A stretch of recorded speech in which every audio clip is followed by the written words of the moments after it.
Welcome to all. Our today's topic is the bending of light rays. In this topic, we are going to discuss how the light rays get bended and why this should be happen. Okay, so as we know that the material particle means any object and the light rays. Okay, so material particle and the light rays. The equation of both the motion of that particle, that is material particle, and the light rays are given by the same geodesic equation. So that is material particle. What we have saying that in general relativity, the motion of material particle and light rays. Material particle is any object or something which is coming towards the earth.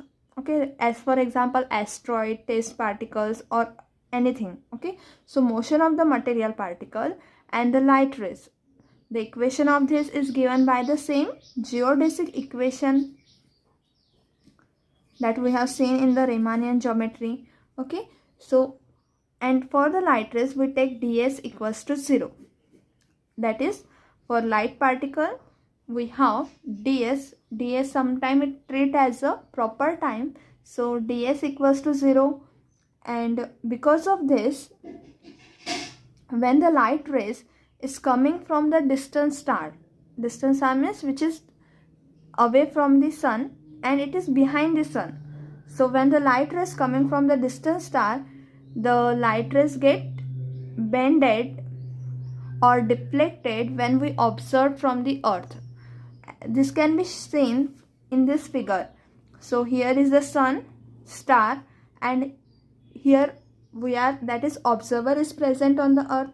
So when we see, that is when the light rays is coming from this distant star and passes close to the sun, this light rays is passing from close to the sun, then at that position it get deflected and then it reaches to the earth.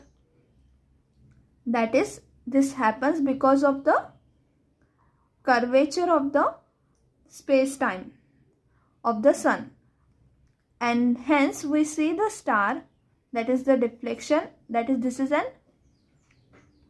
the actual position of the star here, but this star, the light rays, due to the light rays get deflected, we saw the star should be here.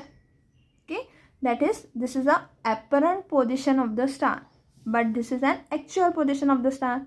So from the earth we saw the star, that due to the bending of the light rays we see the star should be here. And Einstein showed that a beam of light passing close to the sun will be deflected by an angle of 1.75 seconds. That is, we counted the angle in seconds and this is very minimum, but the light rays were deflected. So this will be predicted by the Einstein, but we have to see this practically, how much it is deflected and how much it is agreed with this Einstein prediction. So as the stars are very close to the sun and due to the brightness of the sun we cannot see the star easily. Okay, so this, to predict the observational verification of the gravitational deflection of light, that is we have to verify this actually whether it is get deflected or not and how much it get deflected when this light rays is passing through the close to the sun. Okay, so this can be done by the taking the photograph of this star when there is a total solar eclipse.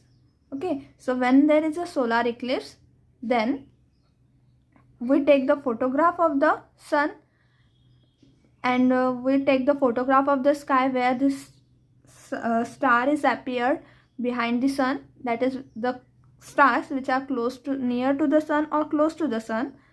Then photograph on the total solar eclipse will be taken and it is compared with the photographs that are taken previously before the 6 months at the same part when the sun is in the other part of the sky. So the photograph gives the same deflection, and this will be predicted as, and the latest prediction for the solar eclipse in the 1952, that is in this year, the deflection of the light rays bended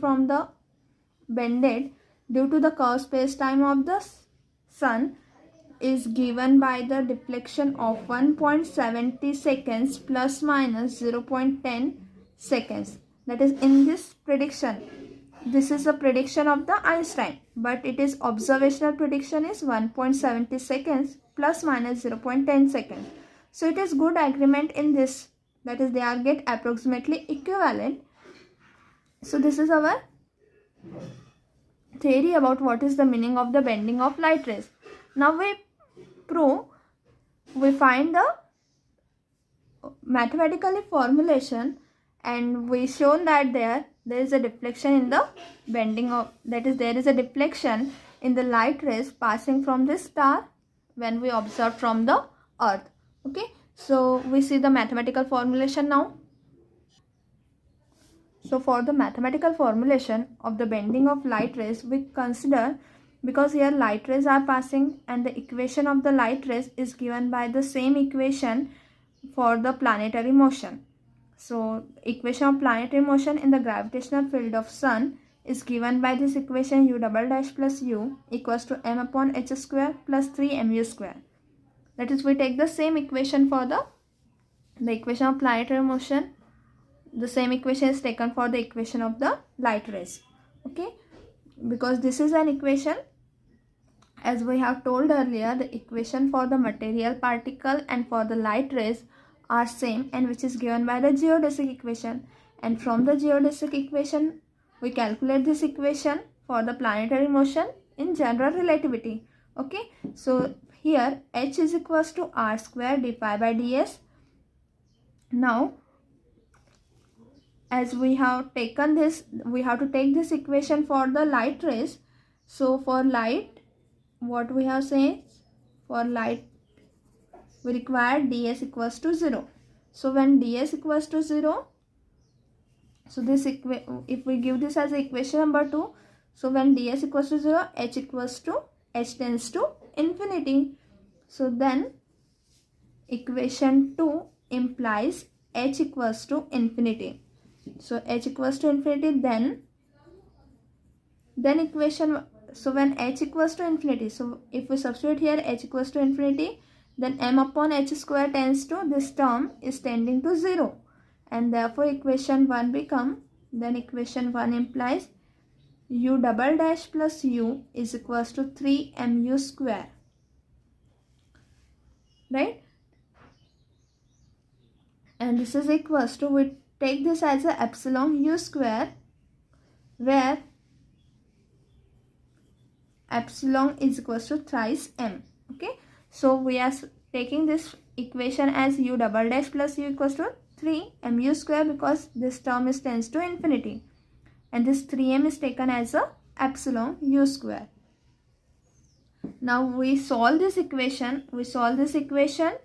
Again by the perturbation method. That is, this equation is, we call this equation u double dash plus u equals to epsilon u square as the equation of the gravitational field of the sun, and we use the method of perturbation to solve this, as we have done previously in the advanced perihelion of Mercury. Okay, so as in the advanced perihelion of Mercury, we use the perturbation method by adding the small quantity, that is epsilon. Similarly, here we have solved this by using the perturbation method, and this is a differential equation. Therefore, this can be, its solution can be written in the form, we firstly write this as equation number 3, and its solution can be written in the form u is equals to u0 plus epsilon v plus order of epsilon square. That is, O of epsilon square means terms containing epsilon square. So we write the solution of this equation 3 in this form. Now we substitute, as this is a solution of equation 3, therefore it satisfies equation number 3. So we find u dash, then u double dash, and substitute this value in this equation. So what is u dash is equals to? U dash is equals to u0, u dash is equals to u0 dash plus epsilon v dash plus the term containing epsilon square. Now again differentiating u dash here, so we get u double dash, u double dash is equals to u0 double dash plus epsilon v double dash plus the term containing epsilon square. We have to find also epsilon u square also. So u square, as u equals to u0 plus epsilon. So u square is equals to u0 plus epsilon v plus terms containing epsilon square, and we take the square of this term and it contains the term containing epsilon square, that is, now we can square this term, so it is u0 square plus twice epsilon u0 into v plus epsilon square v square plus the term containing epsilon square. So this is equals to u square, but we require epsilon u square, we are required this term. So epsilon u square is equals to, we multiply this by epsilon, so epsilon u0 square plus twice epsilon square u0 into v plus epsilon cube v square plus terms containing epsilon square. So this is equals to epsilon u square equals to epsilon u0 square plus this term contains epsilon square, this contains the term epsilon square into epsilon. Okay, so we write this all the terms in this way, that is terms O of epsilon square, that is terms containing epsilon square. So epsilon u square is equal to epsilon u0 square. Now we can substitute this value, the u double dash value and u dash value in this equation 3, and we neglect here from this equation u double dash and u dash, that is, we neglect the term containing epsilon square. So this becomes, if we neglect this term, then u dash, this implies u dash is equals to u0 plus epsilon v dash, u0 dash plus epsilon v dash, and this term implies u double dash is equals to u0 double dash plus epsilon v double dash. We write this because we neglecting the term containing order of epsilon square. So therefore equation 3 can be written as, equation 3 implies u double dash is nothing but our u0 double dash plus epsilon v double dash, u0 double dash plus epsilon v double dash plus u is nothing but our u0 plus epsilon v, and we are neglecting this term containing epsilon square. Okay, from this we are neglecting this term, so u0 plus epsilon v equal to epsilon u square. Epsilon u square equals to this term, that is epsilon u0 square plus terms containing epsilon square. So this is equals to u0 double dash plus u0 plus epsilon. We take this epsilon common from this two term, we have in bracket v double dash plus v is equals to epsilon u0 square plus the term containing epsilon square. Now comparing like powers of epsilon. Therefore this term is equals to 0 because there is no constant term is here which does not contain epsilon. Okay, so this term u0 double dash plus u0 is equals to 0, and when we compare this with this, then this is equals to v double dash plus v is equals to u0 square. So as we are comparing same in the advanced perihelion of mercury, we solve this two equation, that is, this is a differential equation in u0 and this is a differential equation in v. So we solve these two equation to get the solution, and we substitute then that solution here in this equation, that is u equals to u0 plus epsilon v.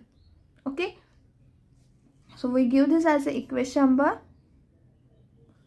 We give firstly we give this u is equals to as equation number 4, and we give this as equation number 5a and this as a 5b. Okay, now equation 5a implies, equation 5a implies, as this is a differential equation, so its auxiliary equation can be find out, and then we solve this equation. Its auxiliary equation is, that is d square plus 1 into u0 is equals to 0. Therefore we can write this as m square plus 1, therefore implies m square plus 1 equals to 0. This implies m is equals to m square equals to minus 1. This implies m equals to plus minus I. So we have the complex root, and for the complex root the complementary function is given by, so when we have the complex roots, our complementary function in this form, that is this is equals to e to the power ax in bracket cos of bx plus c, where that is we have a e to the power ax cos bx plus c, or c1 e to the power ax cos bx plus c2. Okay, so here it is c1. So this is the complementary function when we have the complex root in the form a plus minus bi or ib. Okay, so here for this term we have a equal to 0, that is real part is 0, so e to the power ax is nothing but e to the power 0x, so we have it is 1 here, and the constant term is, we are taking c1 equal to capital A and c2 is equals to capital B, and our depending variable is here u is the radial coordinate and which depend on phi, so our depending variable of u is phi, so x equals to phi here, and therefore this can be written as complementary function is equals to c1, which is nothing but our a, e to the power real part is 0, so e to the power 0x, that is 1 in bracket cos of b is our imaginary part, so imaginary part is here 1, so 1 phi plus c or b. Okay, that is we have the complementary function in this form, a in bracket cos of phi plus b. Okay, so this is one of the type of the complementary function when we have the complex root. You can refer this in the ordinary differential equation or partial differential equations books.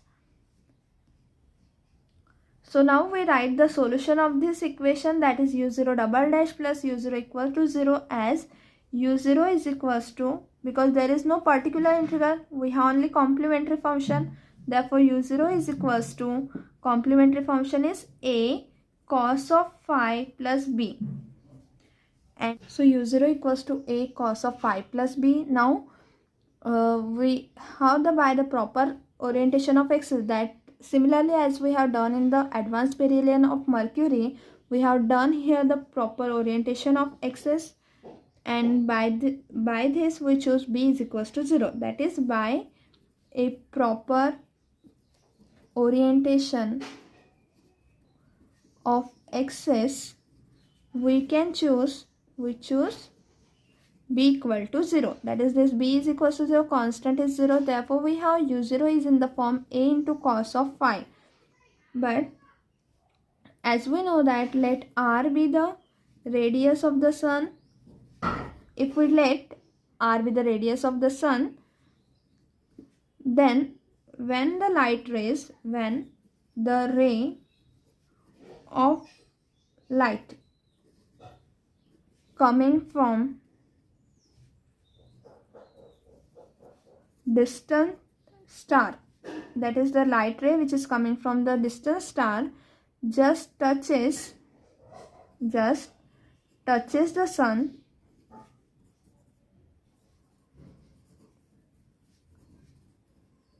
then we have, in that case, as we know that u is equals to 1 upon r, right? You know this, u is equals to 1 upon r. So when the light rays, when coming from the distance r, just touches the surface of the sun, then this small r, that is the distance, is nothing but our now capital R. Okay, so we have u0 equals to 1 upon r, and because the light rays, it just touches the surface, it is not get bent, so we have, in that case, phi is equals to 0, that is there is no deflection right now. Okay, and because of that we have this equation, that is u0 equals to a or u0 is equals to a cos phi. This becomes equal to 1 upon r equal to capital A, and phi is equals to 0, so cos of phi is equals to 1.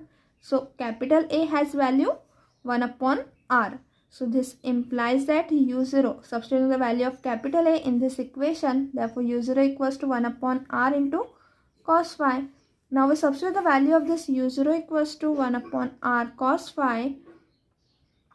We give this as equation number 6, and we substitute this value in the equation phi ub, that is here u0 square equal to, we substitute this here, the value of u0 square, and we solve the equation, this differential equation, to get the particular integral. Okay, so we have here v double dash plus v is equals to, now u0 equals to 1 upon r square cos square of phi. This is equals to 1 upon 2r square. Now this cos square phi is nothing but, as we know, cos of 2 phi is equals to 2 cos square of phi minus 1. Okay, cos 2 theta is nothing but 2 cos square theta minus 1. So we write cos 2 phi equals to 2 cos square phi minus 1. Now cos 2 cos square phi is nothing but our, that is, now cos square phi is nothing but our, therefore this implies cos square phi is equals to 1 upon 2 cos 2 phi plus 1, that is this 1 is go to the this side and this 2 is to the denominator. So cos square phi, we can write this as cos of 2 phi plus 1. Okay, now we have, this is a v double dash plus v is equals to this. Now we solve this equation, that is we solve this equation for the particular integral. So we firstly find the particular integral of this equation. So particular integral is,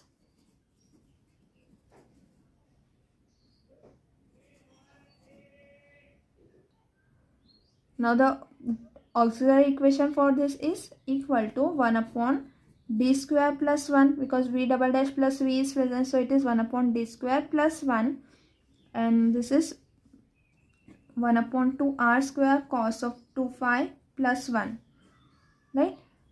Now here 1 upon 2r square into 1 is constant, because r is constant, and the second one is about the cos of 2 phi. So we can take the constant firstly and then solve the equation. So it is equals to 1 upon 2r square, this constant taking outside, and the 1 upon d square plus 1 of 1 is 1.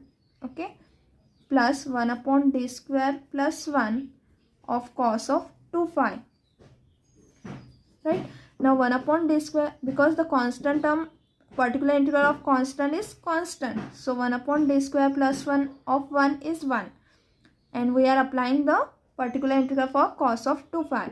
And as we know the previously, to find the particular integral of cos of a phi, the formula is given by, when we have 1 upon f of d square cos of a phi, then this is equals to cos of a phi and divided by f of minus a square, that is we replace this d square by the minus a square, and this is done when for f of minus a square is not equals to 0. So when this is not equals to 0, then we can apply this formula. So here a, we have small a is equals to 2, and if we replace here by minus 2 square, then it is minus 4 plus 1. Minus 4 plus 1, that is equals to minus 3, and which is not equals to 0. So we can use this formula for this cos of 2 phi. Okay, so using this formula here for cos of 2 phi, we have this is equals to 1 upon 2 r square in bracket 1 plus 1 upon minus 4 plus 1, that is we are replacing d square by minus 2 square, so minus 2 square is minus 4 plus 1 cos of 2 phi, and this here we are completed. Okay, so this is equals to 1 upon 2 r square, 1 plus minus 1 upon 3, so it is minus 1 upon 3 cos of 2 phi, bracket completed. Now this is equal to, now we multiply this 3 to this side, so it is, that is 1 upon 3 can be taken common, so it is 6 r square. 1 upon 3 is taken common, so 3 to is 6, 1 upon 6 r square. Now here it is 3 minus 1, 3 minus 1, that is 3 cos of 2 phi. Now we use the formula for cos 2 theta as, we can write this 3 into 1 is there. Okay, so into 1 means cos square phi plus sin square phi minus cos of 2 phi. Cos of 2 phi can be taken as cos square of phi minus sin square of phi. Since cos of 2 phi is equals to, that is cos 2 theta is equals to cos square theta, so that is cos square phi minus sin square of phi. That is we have another formula for cos of 2 phi which is in this form, and cos square phi plus sin square phi equal to 1. So we are apply the 1 is written as in this bracket cos square phi plus sin square phi, and cos 2 phi is written in this bracket as this formula. So applying here we get 1 upon 6 r square, opening the bracket, so 3 into cos square phi minus cos square phi is 2 cos square phi, and 3 into sin square phi, and this minus minus become plus, so it is 3 sin square phi minus minus plus, so plus sin square phi, so 3 plus 1 is 4 sin square of phi. Now we can take the 2 as a common, so this 2 get cancelled with this 6, so 2 3 is 6, so 1 upon 3 r square, and by taking this 2 common here, so we have in bracket cos square phi, and taking 2 common from this term, we have here plus 2 sin square phi. Okay, so this is equal to, so this is our particular integral, and this is taken as, this term is taken as the particular integral for v. Okay, so we have from this equation, that is from this above, that is we can take the v. We are not solving for the, we solved for the, as we have done in the advanced perihelion of Mercury, we have solved the complementary function for u0, and we solve the particular integral for v double dash. So we have here v is equals to, that is v is equals to, this particular integral is equals to 1 upon 3 r square cos square phi plus 2 sin square of phi. Now we substitute this term, that is the value of u0 and v in the equation, that is our equation is u equals to u0 plus epsilon v, and the term containing epsilon square will be neglected. Okay, and therefore we have the term, that is equation 4 implies, equation 4 becomes u is equals to u0, and the value of u0 is, from this equation it is u0 equals to 1 upon r cos phi, that is from equation 6, plus the value of epsilon into v, so epsilon into this term, so epsilon upon 3 r square in bracket cos square of phi plus 2 sin square of phi. Okay, so we have this term here.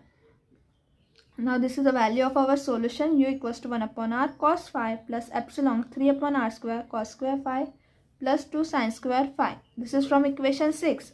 And we are neglecting here the term containing epsilon square. Now this cos phi, this capital R sin phi, all these are in the spherical polar coordinate. Okay, that is the diagram for the spherical polar coordinate is given by, this is our sphere and which is passing through with the radius r. So this is here, this is our x dash, this is y dash axis, this is x dash axis, this is capital R, and the angle, this is phi, this angle is phi, and the radius is small r. That is, here is our sun, here is our star, here is the center of the sun, this is the radius, which is the radius of the sun, which is given by capital R. So when the light particles, light rays come from this and it touches to the radius of the circle, that is sun. So this is our diagram for the spherical polar coordinate. Similarly, so we take here the, as we have taken here the, here is the spherical polar coordinate is present. Now we solve this equation in the Cartesian coordinate. That is, we write this equation in the Cartesian form and we give this as the equation number, up to 6 is done. So we give this as the equation number 7. Okay, we write this equation in the Cartesian coordinate by substituting x equals to r cos phi, comma y equals to r sin phi, and substituting this value in equation 7. We will substitute this value in the next lecture and solve further to get the, what we require, the light rays become bending and we find the angle of deflection between them in the next lecture. Okay, thank you everyone.